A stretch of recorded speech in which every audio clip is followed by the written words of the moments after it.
രാവിലെ എന്റെ ഹൃദയത്തിലേക്ക് കടന്നു വന്ന ഒരു ദൈവിക ആലോചന ഒരുമിച്ച് ചിന്തിക്കുവാൻ എന്നെ ആഗ്രഹിക്കുക. 95-ാം സങ്കീർത്തനത്തിന്റെ 1, 2, 3 വാക്യങ്ങളാണ് വായിക്കുവാൻ ആഗ്രഹിക്കുന്നത്. 95-ാം സങ്കീർത്തനത്തിന്റെ 1, 2, 3 വാക്യങ്ങൾ. വരുവിൻ, നാം യഹോവയ്ക്ക് ഉല്ലസിച്ച് ഘോഷിക്കുക, നമ്മുടെ രക്ഷയുടെ പാറയ്ക്ക് ആർപ്പിടുക, നാം സ്തോത്രത്തോടെ അവന്റെ സന്നിധിയിൽ ചെല്ലുക, സങ്കീർത്തനങ്ങളോടെ അവന് ഘോഷിക്കാം.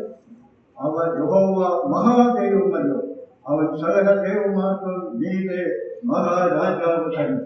വളരെ അനുഗ്രഹീതമായിട്ടുള്ള ഒരു പ്രസ്താവനയാണ് നാം വായിക്കുന്നത്. വരുവിൻ, വ്യവസായികൾ കഴിവ് നടന്നു നിർത്താൻ ദൈവത്തെ ആരാധിക്കാൻ തക്കുന്ന മതിയായിരിക്കുന്ന ആരാധനയാണ് വരുവിൻ. വലിയവനായ ദൈവം പറയുകയാണ് വളരെ സന്തോഷത്തോടുകൂടെ ദൈവസഭയിൽ കടന്നു വന്ന് വരുവിൻ എന്ന് പറഞ്ഞുകൊണ്ട് ആഹ്വാനമാണ് നാം വായിക്കുന്നത്. അതാണ് നാം വായിക്കുന്നത്. നമ്മുടെ രക്ഷയുടെ പാറയ്ക്ക് ആർപ്പെടുക എന്ന് വായിക്കുന്നു. നമ്മുടെ രക്ഷയുടെ പാറയ്ക്ക് ആർപ്പെടുക. ഇസ്രായേൽ മക്കൾ ഇസ്രായേലിൽ നിന്ന് വിടുവിച്ചിട്ട് കടന്നു വന്നപ്പോൾ അവർക്ക് മരുഭൂമിയിൽ വെള്ളമില്ലാതിരുന്നപ്പോൾ അവർക്ക് രക്ഷയായിട്ട് പാറയുണ്ടായിരുന്നു. അവർ അടിക്കപ്പെട്ട പാറയിൽ നിന്ന് വെള്ളം കുടിച്ചു അവരുടെ ജീവരക്ഷ ലഭിച്ചു. എന്നാൽ പുതിയ നിയമ വിശ്വാസികൾക്ക് ലഭിച്ചിരിക്കുന്ന വലിയ അനുഗ്രഹം എന്ന് പറഞ്ഞാൽ നാശകരമായ ഉടനെ തെറ്റിലെടുത്തപ്പോൾ നമ്മെ അവൻ ഉയർത്തിയെന്ന് മാത്രമല്ല രക്ഷയുടെ പാതയിൽ നിർത്തിയിരിക്കുകയാണ്. അതുകൊണ്ട് നമുക്ക് ദൈവത്തെ സ്തുതിക്കാം.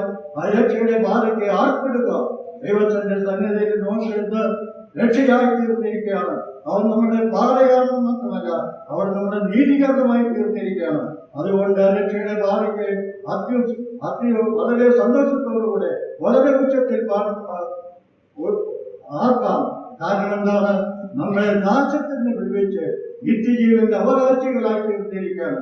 ആ രക്ഷയുടെ പാറയാണ് ഇന്ന് നമ്മുടെ മുന്നിൽ നമുക്ക് സന്തോഷിക്കാനുള്ളത്. രണ്ടാമത് വായിക്കുന്നത് സ്തോത്രത്തോടെ അവന്റെ സന്നിധിയിൽ ചെല്ലുക, സങ്കീർത്തനങ്ങളോടെ അവനെ ഘോഷിക്കാം. യഹോവ മഹാദൈവമല്ലോ, യഹോവ മഹാദൈവമാണ്. അവൻ അത്യുന്നതനായ ദൈവമാണ്. അവൻ ഉന്നതനായ ദൈവമാണ്. ആ ദൈവത്തെ ഭക്തിയോടെ സേവിപ്പാൻ ദൈവം നമ്മെ സഹായിക്കട്ടെ. സ്തോത്രത്തോടെ അവന്റെ സന്നിധിയിൽ കടന്നുക. ഉച്ചത്തിൽ അവനെ ആർത്തുകൊണ്ട് ദൈവത്തിന് മഹത്വം കരയറ്റാം.